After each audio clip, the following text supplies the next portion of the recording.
हमारे साथ world gold council के regional CEO India Sachin Jain है। सचिन नमस्कार, बहुत शुक्रिया साथ जुड़ने के लिए। पिछला हफ्ता एक बार लोगों को लगा कि हाँ फेस्टिवल सीजन है, प्रॉफिट टेकिंग आई है, साई ऑफ रिलीफ था, लेकिन by the time Friday ended और जिस तरह से यहाँ पर मंडे की शुरुआत हुई है बहुत पॉजिटिव नोट पे, काफ़ी लोगों को लगता है कि एक नया ऑल टाइम हाई जहाँ से हम सिर्फ $10 दूर हैं आज फिर से यहाँ पर बनता हुआ नजर आएगा। सबसे पहले आपकी सेंस सोने की इस मूव पर, एंड देन ऑफ कोर्स हम यहाँ पर सारे के सारे जो फंडामेंटल्स हैं वॉच करेंगे, लेकिन जिस तरह की प्राइस वॉलेटिलिटी, जिस तरह के प्राइस गेन्स यहाँ देखने को मिले हैं वो भी फेस्टिवल सीजन के बीच में, कैसे देखते हैं आप? मनीषा जी, पहले बहुत बहुत धन्यवाद आपका कि आपने मेरे को अपने प्लेटफॉर्म पर बुलाया। और जैसे आपने बोला कि हम लोग सभी अचंभित हैं कि ये जो प्राइस रैली चल रही है ये एक तरह से बरकरार है, रुक ही नहीं रही है। करीब 42% का रिटर्न दे चुका है गोल्ड इस पूरे साल में। और अभी मैं हांगकांग शो से वापस आया हूँ। वहाँ पे जो चाइना मार्केट की जो एक एक जो उझाव था और एक रफ्तार से उन्होंने बाइंग काफी स्ट्रॉन्ग करी है, तो मुझे लगता है कि एक कंटिन्यूड रिस्पांस कंज्यूमर से जरूर आना चाहिए। और एक फेस्टिव सीजन, जैसे आपने बोला कि प्राइस बढ़ रहा है, लेकिन एक फेस्टिव सीजन में एक हमारा जो रिसर्च कह रही है कि कंज्यूमर थोड़ा ऑब्सेस्ड होकर कंज्यूमर गोल्ड को लेने आएगा। और बहुत अच्छा काम मैन्युफैक्चरर ने करा है, नई क्रिएटिविटी है, लाइट वेट प्रोडक्ट्स लेके आए हैं। और मुझे लगता है कि एक ये फेस्टिव सीजन जो आ रहा है इसमें काफी अच्छा रिस्पांस हमें गोल्ड पे मिलना चाहिए। और जो दूसरी आपने बात पूछी कि जो रफ्तार है इस पे कैसा क्या आकर्षित है, तो ये ग्लोबल पहली बार क्या हुआ है कि एक तो हमारा रुपी फॉल कर रहा है, तो अगर आप देखें तो एक इंडियन इम्पैक्ट जो गोल्ड प्राइस का आया है वो और ज्यादा आ रहा है बिकॉज रुपी की वजह से। और ये रफ्तार जो है ये मतलब ये कांस्टेंट टू, मतलब आई डोंट थिंक ये बहुत ज्यादा बढ़ने वाली है, लेकिन प्राइस इस मुख्तार पे रहना चाहिए towards the end of the year. Sachin, काफ़ी सारी रिपोर्ट्स ये सजेस्ट करती हैं और लोग भी यहाँ पर कह रहे हैं कि इंडियन बाइंग अच्छी आएगी, जिस तरह की B2B बाइंग है। गोल्ड के प्राइसेस इंडियन मार्केट्स में 10 मंथ प्रीमियम पे चल रहे हैं, कैसे रीड करते हैं इसे? मनीषा जी, पिछले 2 हफ्ते जैसे एक पितृपक्ष था और एक श्राद्ध का समय। हिस्टोरिकली कभी भी इस समय क्या होता था कि अगर आप ज्वेलरी बिजनेस में हैं तो अपने स्टाफ को आप छुट्टी देते थे, और एक ये होता था कि भाई तैयारी अगले 2 हफ्ते बाद है। इस बार क्या हुआ है कि हमारे बड़े शोरूमों में पर्टिकुलरली काफी अच्छा फुटफॉल रहा, काफी अच्छा बिजनेस ट्रांजैक्ट हुआ। जरूर वो जो कंज्यूमर है वो पिक आज जैसे नवरात्रि आज शुरू हुई है तो पिकअप आज ही करेंगे, लेकिन जो एक उत्साह के साथ कंज्यूमर फ्लोर पे थे वो बहुत ही अमेजिंग था। और पहले कभी हमने ऐसा नहीं देखा, पिछले कभी ऐसे सालों में श्राद्ध के समय पे फुटफॉल नहीं देखी। और ये पूरा इंडिकेटिव ये करता है कि एक एक ये भी बढ़ा हुआ था भाव के दिवाली के आसपास और प्राइस बढ़ जाएगा, उसको लेके कंज्यूमर काफी उत्तेजना से फ्लोर पे आए और हमने रिस्पांस देखा। इसी के मद्देनजर रखते हुए अगर आप अगले 2-3 महीने देखेंगे, हमारा अगेन ये सोचना है कि गोल्ड का अच्छा परफॉर्मेंस कंज्यूमर डिमांड पे होना चाहिए।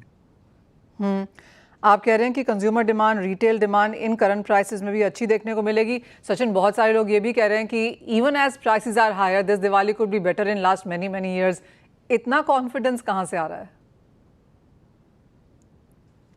नहीं, कॉन्फिडेंस मनीषा, अगर आप देखें तो ये जो गोल्ड ने एसेट क्लास जिस तरह से परफॉर्म किया है, तो अगर आप दिवाली पे, जैसे हमारे ट्रेडिशनली दिवाली का मतलब होता है, और एक ये होता है कि सेविंग हो, एक फैमिली की वर्थ बढ़े, एक एसेट बढ़े, तो उसको लेके एक ज्वेलरी कंज्यूमर भी एक गोल्ड को एक एसेट क्लास की तरह से, मतलब इट्स ऑल कंबाइंड। अगर आप ईटीएफ भी देखें, कांस्टेंट हमने उसमें इंक्रीज देखा है ईटीएफ फ्लो में। सिर्फ जो हमने एक पॉज देखा है वो देखा है आरबीआई की बाइंग में, जो पिछले कुछ समय से एक पॉज पे है। और हमारा सोचना ये है कि अगले क्वार्टर में जो चौथी तिमाही कैलेंडर की है उसमें खुलनी चाहिए। तो अगर वो परफॉर्म करती है तो काफी अच्छी तरह इसमें हमारे को ओवरऑल ग्रोथ देखने को मिलेगी। और जो दो सेक्टर हैं जिनमें काफी काम चल रहा है, वो एक तो प्रोविडेंट फंड रेगुलेटर और उनके साथ काम चल रही है। तो भी पीछे आपने सुना होगा कि एक वहां भी एक प्रोविडेंट फंड में भी ओपनिंग एक कॉन्वर्सेशन चल रही है कि शायद गोल्ड में इन्वेस्टमेंट अलाउ कर दी जाए। और सिमिलरली इंश्योरेंस फंड्स के साथ भी हम लोग काफी काम कर रहे हैं, तो देखिए उसमें कितना समय लगता है। काफ़ी सारी पहल आपने यहाँ पर सचिन इस साल में करी है। कहाँ कहाँ पर ईटीएफ एक है जहाँ पर स्ट्रॉन्ग पुश हमने आता हुआ देखा है। आप एआईजीएस का आपने यहाँ पर लॉन्च भी किया है। हमने मार्केट्स में भी यहाँ पर बेहतर बाइंग आते हुए देखी है। कॉरपोरेट का जो पार्टिसिपेशन है यहाँ पर वो हमने बढ़ता हुआ देखा है। हॉल मार्किंग यहाँ पर आई है। तो जिस तरह से सोने में सडनली मार्केट ओपन अप होते हुए नजर आ रही है, अभी भी काफ़ी लोग बता रहे हैं कि शायद 20-22 आईपीओ पाइपलाइन में है जहाँ तक ज्वेलरी एज अ सेगमेंट है। किस तरह से इस मार्केट को अब ट्रांजिशन होता हुआ देखेंगे? मनीषा देखिए, सोना जो है मेरे हिसाब से अगर आप नए रूप में देखें तो सोना मेरे हिसाब से एक टेक्नोलॉजिकल प्रोडक्ट की तरह बिहेव करेगा। सोना एक कंटेम्प्रेरी एसेट क्लास की तरह बिहेव करना चाहिए। और वर्ल्ड गोल्ड काउंसिल में हम काफी काम यही कर रहे हैं कि इंडस्ट्री रिफॉर्म हो और एक फ्यूचर के लिए रेडी हो। इसमें पहली बात ये होती है कि ट्रांसपेरेंसी, कि आपका जो सोना है, जो बताया जा रहा है वो है ऑथेंटिकली, वो फंजेबल हो, वो एक्सेसिबल हो। तो इसलिए डिजिटाइजेशन ऑफ गोल्ड पे भी काफी काम चल रहा है। लेकिन जैसे आपने मेंशन किया, एसआरओ हमने शुरू किया आईएचएस के नाम से, India association for gold excellence and standards. इसका पहला मुद्दा यही है कि हम ट्रांसपेरेंसी लाएं बिजनेस में, और एक कंज्यूमर को और एक सरकार को अपने बिजनेस में कॉन्फिडेंस लाएं। जैसा आपने मेंशन किया कि आईपीओ आ रहे हैं, हमारा बिजनेस काफी अच्छा बिजनेस है, बहुत अच्छा बिजनेस है। और अगर इसे ट्रांसपेरेंटली करने के लिए प्राइवेट सेक्टर और जैसे एंटरप्रेन्योर्स अभी इसी एक मुकाम पे लगे हुए हैं, मुझे लगता है कि आने वाले समय में और भी ज्यादा इसमें ट्रांसपेरेंसी के साथ एक वित्तीय निवेशक इन्वेस्ट कर पाए।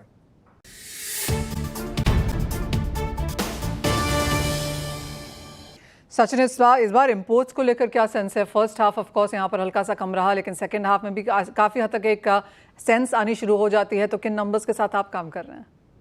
तो मनीषा, ये हम आपको एग्जैक्ट आंकड़े दे पाएंगे और कुछ हफ्तों में।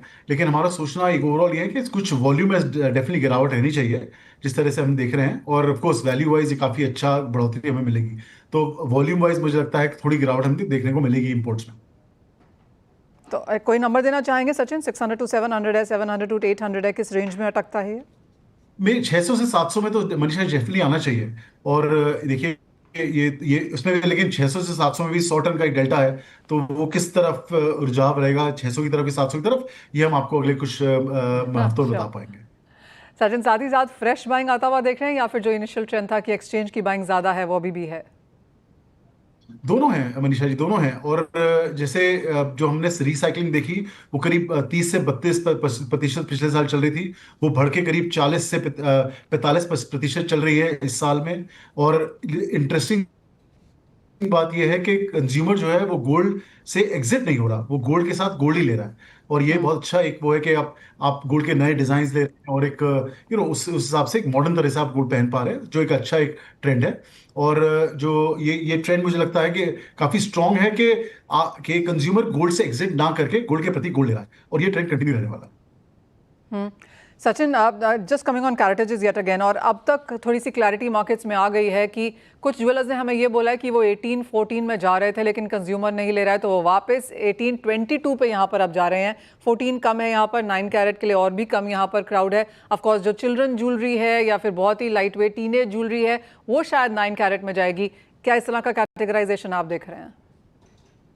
मनीषा जी देखिए, एक तो जैसे फैशन ज्वेलरी जैसे बोलना चाहिए, और एक जैसे एक नॉट फॉर वेरी इंपॉर्टेंट, जैसे बहुत महत्व महत्व ओकेजन के लिए ना खरीदते हो, वो ज्वेलरी जरूर लोअर कैरेक्टर में जाएगी। फैशन ज्वेलरी बच्चों के लिए जैसे आपने मेंशन किया।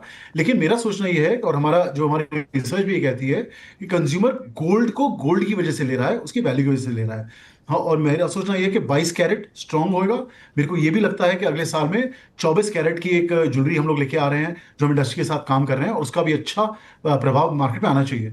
मैं अभी चाइना से आया हूँ, जहाँ पे पिछले 4 साल में 24 कैरेट प्योर गोल्ड ज्वेलरी बड़े अच्छे से हार्ड फॉर्म में बनती है, और उसने करीब 25% मार्केट शेयर ले लिया है, क्योंकि कंज्यूमर प्योर गोल्ड लेना चाहता है। और हमारे हमारे हमारे देश में भी, भारतवर्ष में भी यही हो रहा है। एक चर्चा चली थी कि कंज्यूमर अफोर्डेबिलिटी की वजह से लोअर कैरेटेज लेगा, लेकिन कंज्यूमर ने रिस्पॉन्ड किया है कि वो गोल्ड को गोल्ड की वजह से, उसकी प्योरिटी की वजह से, उसकी वैल्यू की वजह से प्रेफर कर रहे हैं। और मेरा सोचना ये है कि 22 कैरेट को स्ट्रेंथनिंग मिलेगी, लेकिन 24 कैरेट जैसे नए जो प्रोडक्ट ऑफर होंगे, उसमें भी अच्छी हमें ग्रोथ देखने को मिलनी चाहिए। सचिन, एक फाइनली सवाल, और इस फेस्टिवल सीजन में जहां पर दिस इज द मेक और ब्रेक सीजन ज्वेलर्स के लिहाज से, क्या ट्रेंड्स आप उभरता हुआ देखते हैं? अगर आपको ज्वेलर्स को एक वर्ड ऑफ कॉशन देना हो या एडवाइस देनी हो, तो वो क्या होगी? मेरी एडवाइस ये रहेगी कि एक तो जो एक पहले होता है कि जो what is work in the past will work in the future, वो ना करके नए डिजाइन लाएं, मेहनत करें। काफी इंडस्ट्री मेहनत करी है, और एक कंज्यूमर को नई तरह से गोल्ड को दे पाएं। Gold will be the new gold, लेकिन उसमें आपका, जैसे हमारे पार्टनर्स हैं और हमारे ज्वेलर्स हैं, उनका बहुत इंपॉर्टेंट एक रोल है कि गोल्ड को एक नए जरिए से दे पाएं, ट्रांसपेरेंसी दे पाएं, हॉल मार्किंग से दें, और एक कंज्यूमर को पूरी कॉन्फिडेंस के साथ हम सोना दें, तो उसका रिस्पॉन्स अच्छा आना चाहिए, और हर एक का बिजनेस ग्रो जरूर करेगा। पॉइंट टेकन सचिन, बहुत शुक्रिया हमारे साथ जुड़ने के लिए। और आज ऑफ कोर्स नवरात्रि का पहला दिन है और जैसे सचिन कह रहे हैं कि होप्स यहाँ पर काफ़ी स्ट्रांग है, कंज्यूमर कॉन्फिडेंस काफ़ी स्ट्रांग है। इन्वेस्टमेंट के तौर पर हम यहाँ पर देखेंगे सोना बनता हुआ, और डिज़ाइन क्लियरली यहाँ पर हीरो रहेगा आगे जाकर टेक्नोलॉजी के साथ साथ when it comes to gold buying in India. Sachin as always बहुत शुक्रिया साथ जुड़ने के लिए, and thank you for analyzing that.